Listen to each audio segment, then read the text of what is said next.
رسول اللہ صلی اللہ علیہ وسلم نے فرمایا لا يدخل الجنت من لا يأمن جارہ بوائقہ،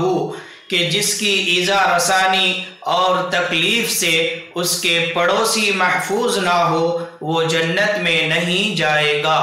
اور ایک حدیث میں ہے پیارے آقا صلی اللہ علیہ وسلم نے فرمایا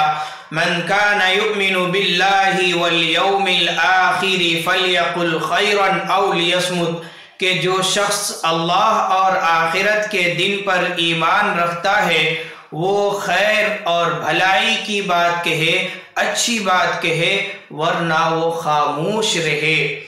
اور فرمایا من کان یؤمن باللہ والیوم الآخر فلیکرم جارہ، کہ جو اللہ پر اور آخرت کے دن پر ایمان رکھتا ہے وہ اپنے پڑوسی کا احترام کرے، اکرام کرے۔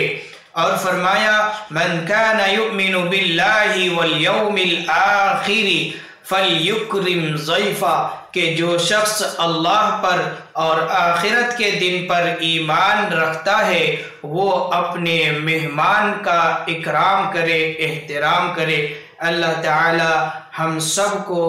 عمل کرنے کی توفیق عنایت فرمائے اور خاص کر پڑوسی کو تکلیف دینے سے ہم سب کی حفاظت فرمائے، آمین۔